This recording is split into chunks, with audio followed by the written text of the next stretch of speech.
Good morning, friends. I am Captain Dr. D.K. Ramawat, working as a non-invasive cardiologist at Ramawat Heart and General Medicine Hospital, Barmer, since 20 years. Last time, on 24th August 220, we have discussed the diabetes mellitus and cardiovascular complications part 1. And now today we are going to discuss diabetes and cardiovascular complications part 2. I am sure that you must have enjoyed part 1 and you will enjoy much more the part 2, diabetes and cardiovascular complications. So, we are going to take the second part of diabetes and cardiovascular disease in India, and we are taking screening and prevention of diabetes risk scores. The point first is lifestyle modification for prevention of diabetes risk scores. There is compelling evidence to support that lifestyle modification not only prevents diabetes but also significantly improves glycemic control and reduces cardiovascular disease risk.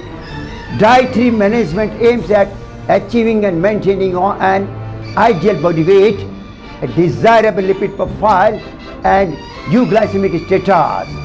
All these three eventually preventing both macrovascular and microvascular complications related to diabetes. Macrovascular means the heart attack, stroke, and peripheral vascular diseases, and microvascular means the retinopathy, nephropathy, and neuropathy, etc. The regular, moderate intensity physical activity, that is 150 per minute per week of aerobic activity with resistance training, means 3 times a week, and coupled with healthy dietary habits, have been shown to have a remarkable benefit in terms of sustained effect on reducing incidence of diabetes and cardiovascular diseases risk reduction. Relative risk of mortality reduces in population from cessation of smoking. Smoking will cause up to 50% reduction of mortality, and who undertake moderate physical activity, they will have 20 to 30% reduction of mortality, and then adopt a healthy dietary habit. For example, regular fish consumption, limitation of saturated fat, adequate fruits and vegetable intake, and restricted salt consumption.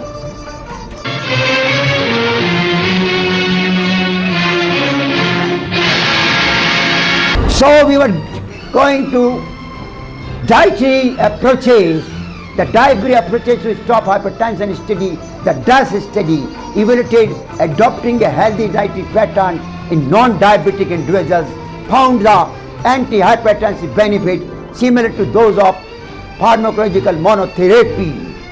Then the reduction of excess body weight through calorie restriction, limited salt consumption. How we can do reduction of excess body weight through calorie restriction? By number 1, limited salt consumption, less than 2,300 of the salt per day, milligram per day. Adequate fruits and vegetable intake means 8 to 10 servings per day, and restricting alcohol intake means maximum of 2 servings in men and 1 serving in women per day taken. Consumption of low fat dietary products, for example 2 to 3 servings per day should be taken, and increasing physical activity. Above approaches are components of a beneficial lifestyle therapy advocated by American Diabetes Association. The American Diabetes Association states that there is no one diet or meal plan that works for everyone with diabetes. American Diabetes Association does not specify recommended amounts of carbohydrate, protein or fats because this is What works for one person may not work for another person. For years, the American Diabetes Association has recommended that all people with diabetes aim for a target hemoglobin, means glycated hemoglobin level below 7%. Even more stringent, American Association of Clinical Endocrinologists recommends A1C target below 6.5%.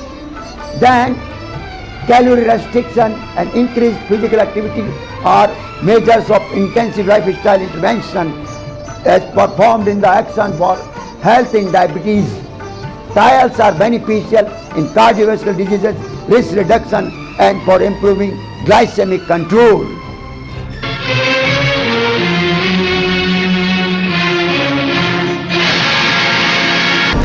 Now, I will take you to a medical nutrition therapy, MNT, and lifestyle changes constitute the cornerstone of management in newly diagnosed patients with diabetes. In Asian Indians, recommendations include 60 minutes of moderate intensity daily physical activity with inclusion of 10 to 15 minutes of supervised resistance training using free weight machines, resistance bands and your own body weight moving against resistance. Maximum of 10 repetitions for more than 3 days a week. And work-related activities, for example, activities done as a part of your own job. The benefits of exercise were evaluated in a study conducted on 30 Asian Indians with type 2 diabetes mellitus. Then 12 weeks of progressive resistance exercise training leads to improvement in insulin sensitivity, glycated hemoglobin, lipid levels with considerable reduction in truncal and peripheral subcutaneous adipose tissue. Children and adolescents with type 1 diabetes mellitus also benefit from 30 to 60 minutes of moderate intensity daily physical activity. The National Dietary Guidelines Consensus Group in India recommend lower intake of carbohydrate and saturated fat, limited salt intake, and optimal consumption of fibers and essential fatty acids. Yoga, a traditional therapeutic practice at home in Indians, has been shown to have remarkable benefit in lowering good glucose level, triglycerides, total cholesterol and VLDL levels. Additionally, yoga reduces oxidative stress and imbalance of free radicals and antioxidants in body, which can lead to cell and tissue damage, and improves glycemic control in pregnant women with gestational diabetes mellitus.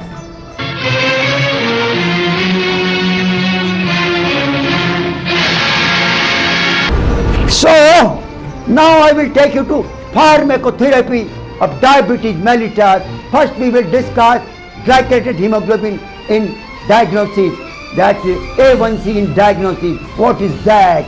The term A1C refers to glycosylated hemoglobin. It develops when hemoglobin, a protein within red blood cells that carries oxygen throughout your body, joins the glucose in the blood, become glycosylated.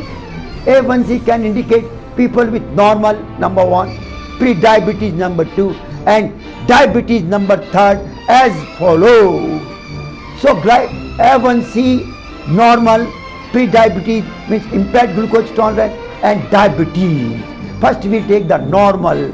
Normal A1C is below 6%. Normal fasting plasma sugar is below 100 to 120 milligram per cent. And 2 hours after glucose load, the sugar in normal person, sugar will be less than 140 milligram per cent. And in pre-diabetes means impaired glucose tolerance, IGT, normal A1C is 6 to 6.4%. And fasting plasma will be in pre-diabetes 120 to 125 mg per cent. And in pre-diabetes, 2 hours after glucose load will be sugar will be more than 140 to 199%. And in diabetes, A1C will be 6.5% or over. And diabetes, fasting plasma sugar will be 126 milligram percent or over. And if diabetes 2 hours after glucose load will be more than 200%. And if you see the A1C, table A1C versus blood glucose, if A1C is 5%, then glucose level will be 90%, 90 milligram percent. If A1C is 10 to 11%, then glucose level will be 240 to 270%. And at this level, insulin therapy is recommended.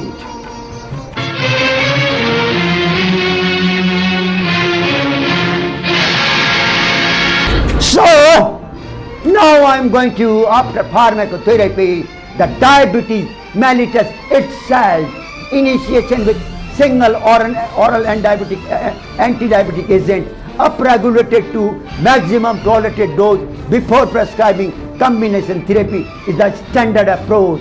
Means first you upgrade maximum tolerated dose, then you combine. If no result found, then combination therapy is the standard approach.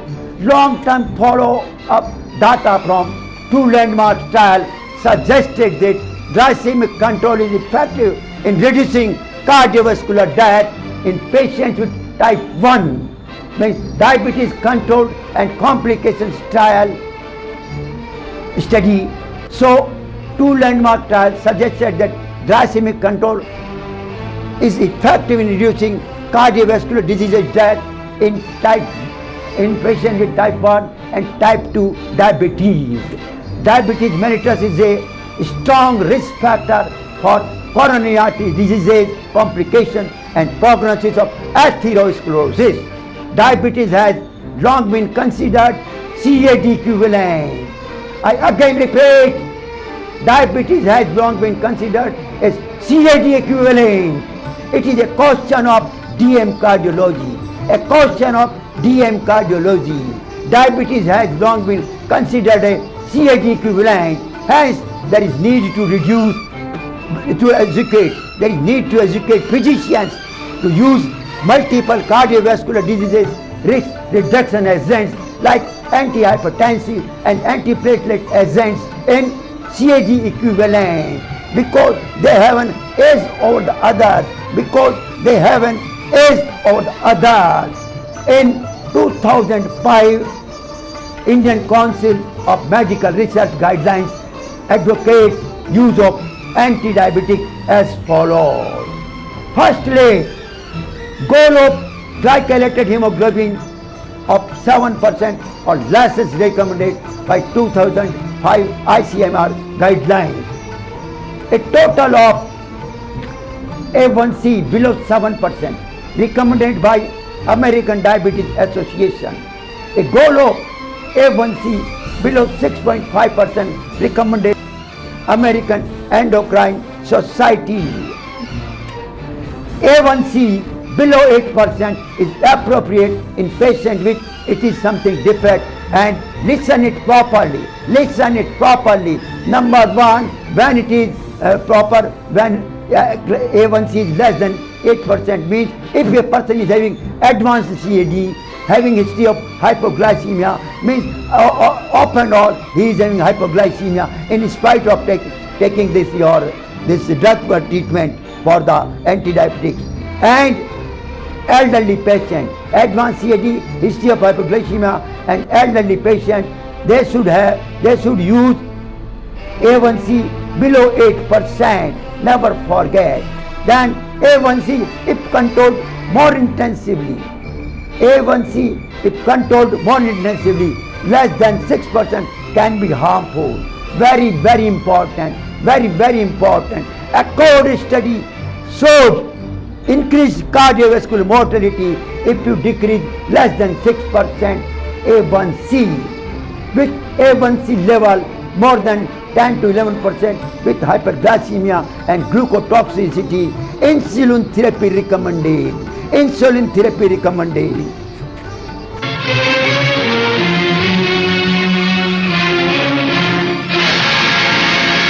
Now, symptoms of hyperglycemia develop slowly over several days or weeks.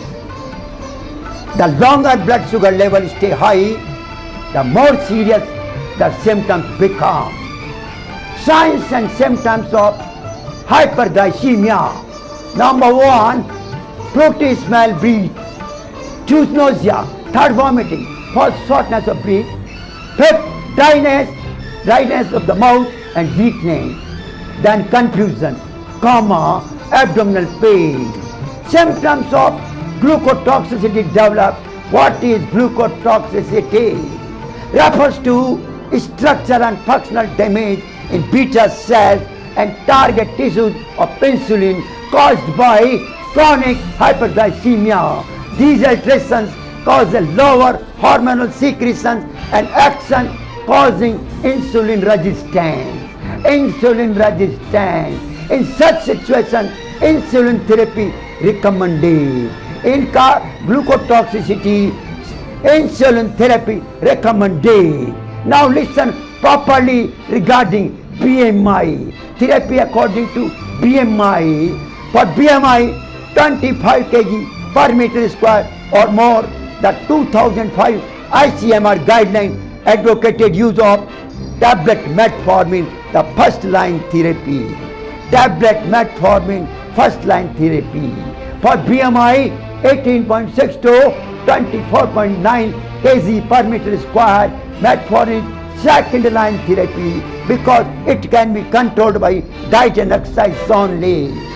Initiate with single oral metformin therapy up regulated to maximum titrated dose is the standard approach before prescribing fixed dose combination therapy. Fixed dose combination of a carbose 25 or 50 mg and metformin 500 is efficacious and well tolerated without significant risk of hypoglycemia. The dipeptidase fourth called gliptin, for example, teneligliptin, alogliptin, saxagliptin, sitagliptin and vildagliptin are second line agent in almost all the guidelines.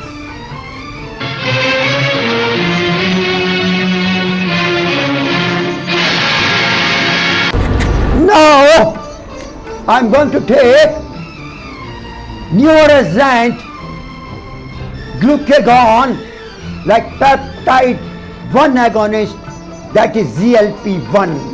For example, liraglutide, semaglutide, lixisenatide are superior in reducing cardiovascular events of diabetes mellitus.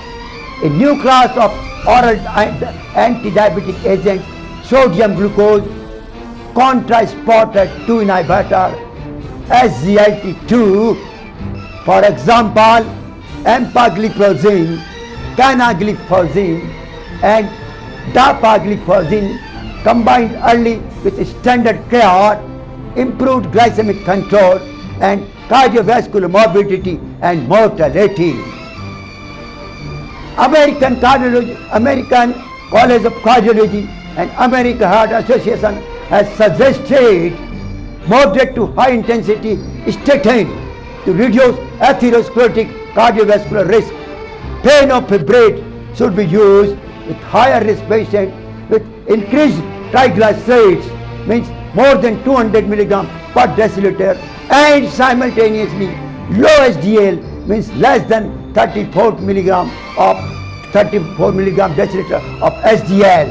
If target LDL cholesterol value is not achieved below 70 milligram per deciliter or below 50% from baseline due to side effects of statins, the ezetimibe may be added to a lower dose of statin.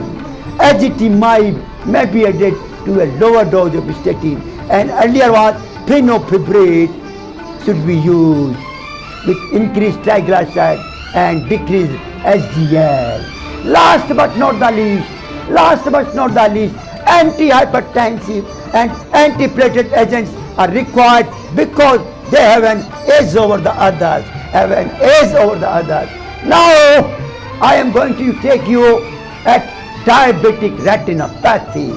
This is normal eye, this is diabetic eye. Here you will find the altered blood vessels, for example, aneurysm, hemorrhage, cotton wool spot. Know your ABCs of diabetes to protect your eye health. A means A1C, manage your blood glucose, have your A1C checked every 6 months. B means blood pressure, manage your blood pressure to protect your heart, kidney and eye health. C means cholesterol, manage your cholesterol levels. D means don't smoke, don't start smoking, and if you smoke, quit it immediately. E means eyes, get a comprehensive dilated eye examination annually.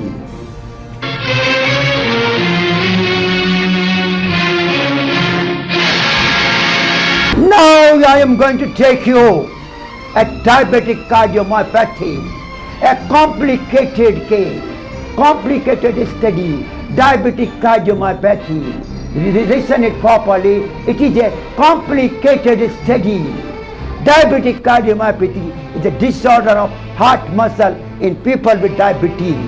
It can lead to inability of the heart to circulate blood through the body effectively, a state known as heart failure, with accumulation of fluid in the lungs called pulmonary edema, or fluid in the lungs called peripheral edema.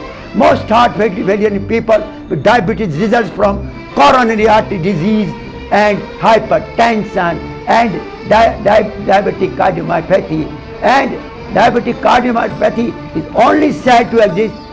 Again, remember and listen. Diabetic cardiomyopathy is only said to exist if there is no coronary artery disease to explain the heart muscle disorder. Very, very important. Now, what are the signs and symptoms of diabetic cardiomyopathy?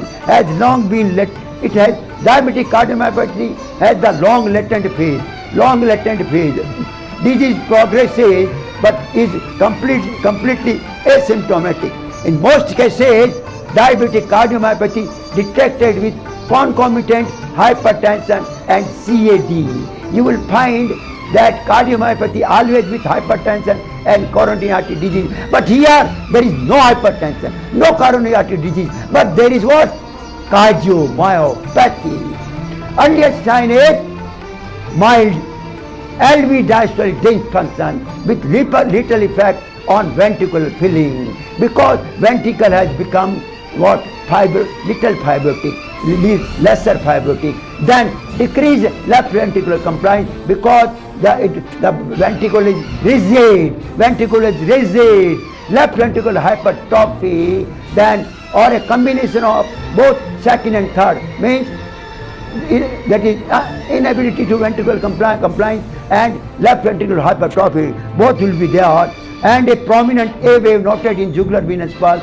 Then cardiac apical impulse may be overactive or sustained throughout systole due to hypertrophy of the left ventricle. Development of a combination of diastolic and systolic dysfunction also may occur. A combination of diastolic and systolic dysfunction occurs in last stage, indicating grade 4 diastolic dysfunction having a fixed irreversible restrictive pattern by echo. If you see by echo LV, there will be mitral inflow will be what? Fixed and irreversible restrictive pattern. Never forget this word. Fixed and irreversible restrictive pattern of mitral inflow by echo. Left ventricle dilation due to extensive interstitial fibrosis, necrosis and atrophy of myocardial cells, especially subendocardial seen. Symptomatic heart failure seen. The jugular venous pressure may be elevated. The apical impulse displays downward and to the left due to left ventricular hypertrophy. systolic mitral murmur common due to mitral MR, due to ventricular enlargement and annular dilation of the mitral wall. A variety of echocardiographic changes in 60% of patients without structural heart disease in early symptomatic phase C.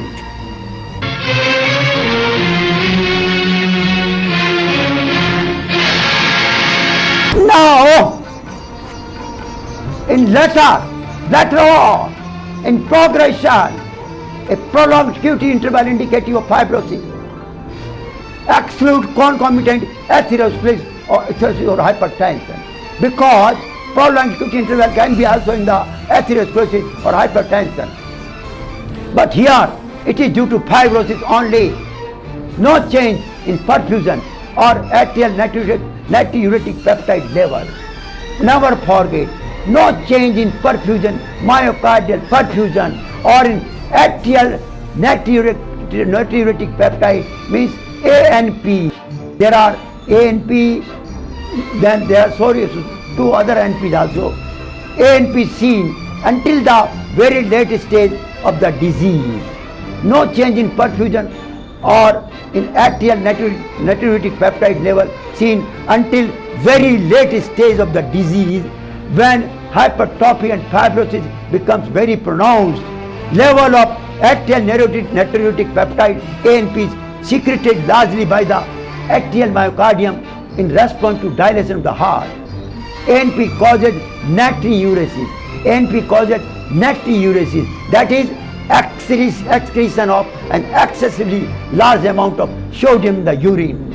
Now the pathophysiology of dilated diabetic cardiomyopathy, defects in cellular process such as autophagy.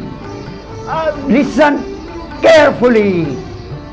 Defect in cellular processes such as autophagy, consumption of body's own tissue as a metabolic process occurring in starvation and certain diseases, that is cleaning out damaged cells in order to regenerate newer healthier cells, as in carcinoma. And mitophagy. Mitophagy means selective degeneration of mitochondria by autophagy, are thought to contribute to the development of diabetic cardiomyopathy. Then diabetic cardiomyopathy is characterized functionally by what? Ventricular dilation, enlargement of heart cells, prominent interstitial fibrosis, decreased or preserved systolic function in the presence of diastolic dysfunction, or there can be combination of diastolic and systolic dysfunction in the end stage of diastolic dysfunction. Grade 4 diastolic dysfunction seen with what? Fixed and irreversible restrictive pattern of metal inflow by echocardiography. Complications seen in diabetes are related to hyperglycemia. Several factors have been implicated in pathogenesis of the disease. Etiology. What is etiology? Four main causes are responsible for the development of heart failure in diabetic cardiomyopathy. Number one, microangiopathy and related endothelial dysfunction. Very, very important. Microangiopathy and very, very complicated. Autonomic neuropathy, again a complicated chapter. Then metabolic alteration that include abnormal glucose use, then generations and accumulation of free radicals and alterations in ion homeostasis, especially calcium transit, increase in calcium concentration across the whole cells.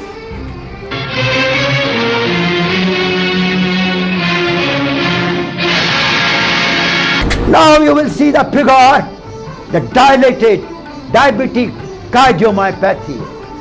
You can say the heart has been globular dilatation, having globular dilatation. LV is dilated too much. RV is also dilated. RA is also dilated. LA is also dilated. And there is thinning of the walls. Thinning of the walls. You will see after Wallace was measured, manure or drugs like nitrate if we give to this patient. If we tell him to do Wallace manner, or if we give him drugs like nitrates, no change in E velocity of the mitral valve inflow. Mitral valve inflow velocity by echo seen like this, E plus A. So by these two methods, there is no change. Means it is fixed and irreversible. It does not reverse. It does not reverse. It is fixed. So massive global dilatation and thinning of LV muscle simultaneously, LA also dilated. There is extensive interstitial fibrosis, necrosis and atrophy of myocardial cells, especially left ventricular subendocardial cells, decrease or preserved systolic function in the presence of and a diastolic dysfunction. Or you can also see combination of diastolic and systolic dysfunction in the end stage. Grade 4 diastolic dysfunction with fixed and irreversible restrictive pattern by echo seen.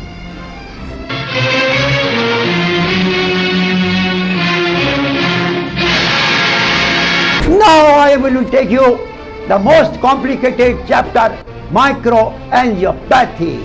It is characterized by what? Number 1, subendothelial and endothelial fibrosis in the coronary microvasculature of the heart. This endothelial dysfunction leads to impaired myocardial blood flow reserve as evidenced by echocardiography. About 50% of diabetic show pathologic evidence for microangiopathy such as subendothelial and endothelial fibrosis compared to only 21% of non-diabetic heart failure patients. Over the years, several hypotheses were postulated to explain the endothelial dysfunction observed in diabetes. Extracellular hyperglycemia leads to an intracellular hyperglycemia and cells unable to regulate their glucose uptake. Most predominantly, endothelial cells, now hepatocytes and monocytes, have mechanisms allowing them to internalize their glucose transporter. Endothelial cells do not possess this ability. The consequence of increased intracellular glucose concentration are fourfold, all resulting from increasing concentration of glycolytic intermediates upstream of the glyceraldehyde 3-phosphate reaction, which is activated by increased free radical formation, common in diabetes. 4 pathways enumerated below are all explain part of diabetic complication. The first part of diabetic complication reported since 1960s that hyperglycemia causes an increase in flow of fructose through aldose reductase and the polyol pathway, and increased activity of detoxifying aldose reductase enzyme leads to a depletion of the essential cofactor NADH, thereby disrupting crucial cell process. Then number 2, second, increasing fructose 6-phosphate, a glycolysis intermediate which will lead to increased flux of fructose 6-phosphate through the hexosamine pathway. This produces N-acetyl glucosamine that can add on serine and threonine, reduces and alter signaling pathway, as well as it causes pathological reduction of certain transcription factors also. Then thirdly, hyperglycemia causes an increase in diacylglycerol, which is also an activator of protein kinase C, PKC signaling pathway. Third is hyperglycemia causes an increase in diacylglycerol, which is also an activator of the protein kinase C, PKC signaling pathway.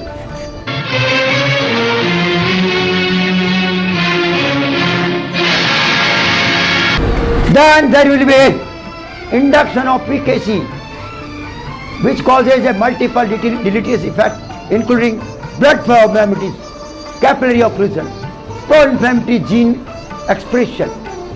They promote the formation of advanced glycation and products like ACEs. These in turn causes intercellular aggregates that cannot be degraded by proteases and thereby alter intercellular signaling. Also, ACEs can be exported to the intercellular space where they can bind ACEs receptor called RASes. This ACEs and RASes interaction activates inflammatory pathways such as this your factor, the nuclear factor kappa, such as nuclear factor kappa. Nuclear factor kappa light chain enhancer of activated beta cell. Nuclear factor kappa is a protein complex that controls transcription of DNA, cytokine production and cell survival in the host cells in an autocrine fashion. In the host cell in autocrine fashion that can bind to receptors on its own surface, or in macrophage in paracrine fashion, in which a cell produces a signal to induce changes in nearby cells, altering the behavior of those cells. Neutrophil activation can also lead to NADH-PH oxidase, production of free radicals, and they further damaging the surrounding cells. Finally, exported glycation products bind extracellular proteins and alter the matrix and then cell matrix interaction. Then third, promote fibrosis. A major source of increased myocardial stiffness is cross-linking between ACEs and collagen. A hallmark of uncontrolled diabetes is glycated product in the serum. Don't remember, listen it carefully and remember it carefully. A hallmark of uncontrolled diabetes is glycated products in the serum. And glycated product in serum, it can be used as a marker of diabetic microangiopathy.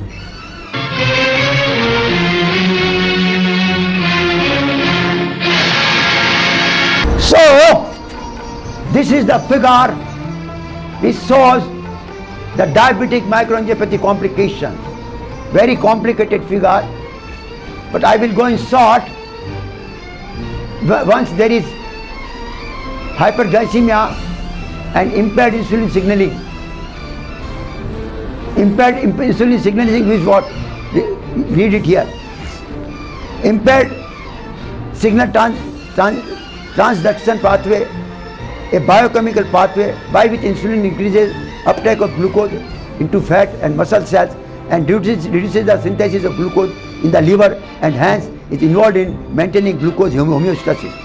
But when impaired insulin signaling is there, it increases glucose, and glucose increases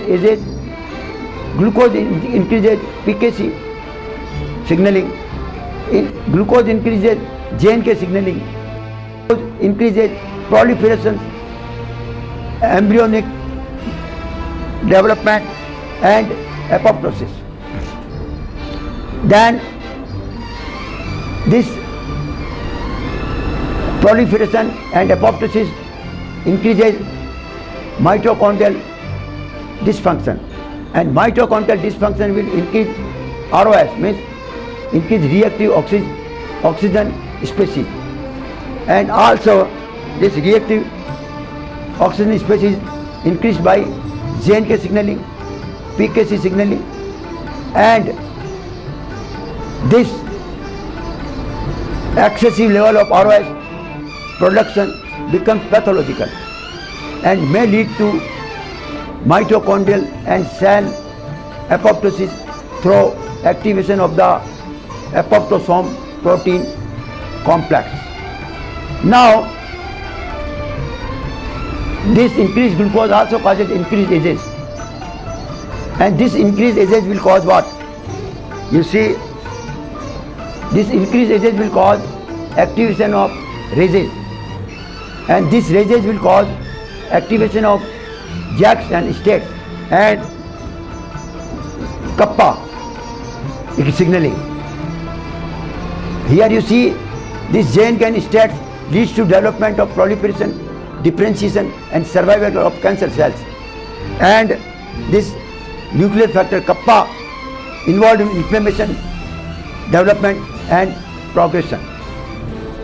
And now this increased ROS, then they increase the this reactive oxygen species, and also they increase, and this increased ROS and increased signaling of JAKs and STATs and kappa signaling will cause inflammation, lipotoxicity, cardiac homeostasis and apoptosis. These two will cause inflammation, lipotoxicity, cardiac dyshomeostasis and apoptosis, and these all four will cause diabetic cardiomyopathy. This is the end of this figure. And this PKC level, you must have seen here PKC level. This causes blood flow abnormality, capillary occlusion and pro-inflammatory gene expression. And this lipotoxicity, you see here, leads to cellular dysfunction and death in kidney, liver, heart and skeletal muscles.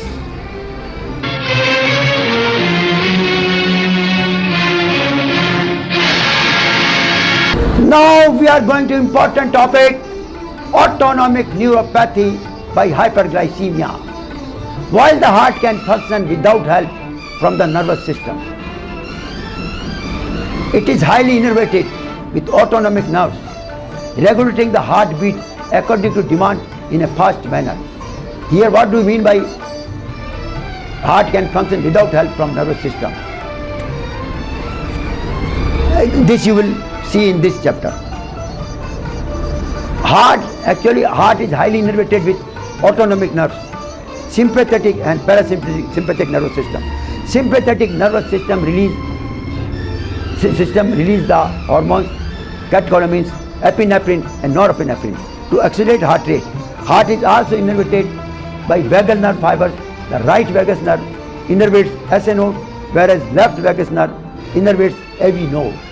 Now, autonomic interventions of the myocardium and diabetic cardiomyopathy are altered by glycated products and contribute to myocardial dysfunction. Just like endothelial cells, nerve cells cannot regulate their glucose uptake. Just like endothelial cells, nerve cells cannot regulate their glucose uptake and suffer the same type of damage listed above. So here he is telling heart can function without help of the nervous system because heart shows clear denervation, because nerve cells cannot regulate their glucose uptake and suffer the same type of damage listed above. Therefore, the diabetic heart shows clear denervation as the pathology progresses. This denervation correlates with the echocardiographic evidence of diastolic dysfunction and results in decline of survival in patients with diabetes from 85% to 44% only.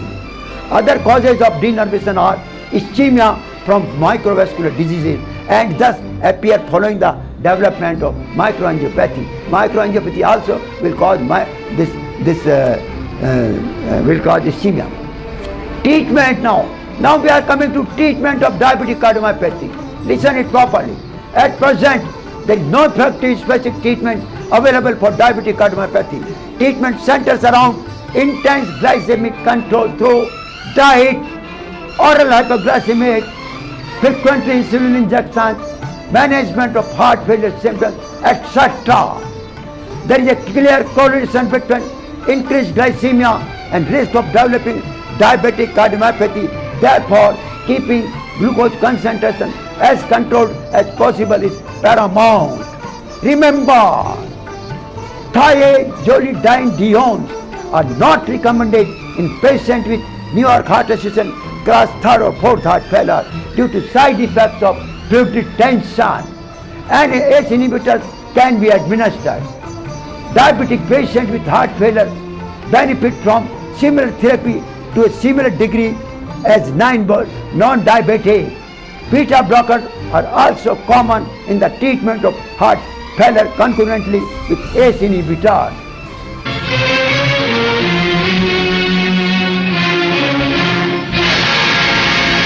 Last but not the least, I will discuss conclusion. Diabetes is one of the many risks associated with cardiovascular diseases and increases cardiovascular morbidity and mortality independently of other factors. Comprehensive management and satisfactory control of each of these risk factors are necessary to prevent adverse outcomes. Lifestyle modifications undoubtedly provides an effective approach at low cost and therefore should remain a first-line intervention in all such patients. Recent evidences suggest that adequate glycemic control can achieve reduction of macrovascular, for example, ISD, stroke and peripheral vascular disease, and microvascular, for example, retinopathy, nephropathy and neuropathy complications. Reducing cardiovascular morbidity and mortality in patients with diabetes is a real challenge worldwide. Even more in the subcontinent. A comprehensive surveillance system to identify CV risk factors is an invaluable public health research tool, not only for monitoring population health status but also for guiding resource allocation and implementing policy, identifying and prioritizing interventions for a risk population. Thank you very much for your kind attention. I thank you again for your kind attention. So I am sure you must have liked this topic, diabetes and its complications, and soon I am coming with very important cardiological topic, and I won't declare now, but you will see soon within a week or within 10 days. Thank you very much.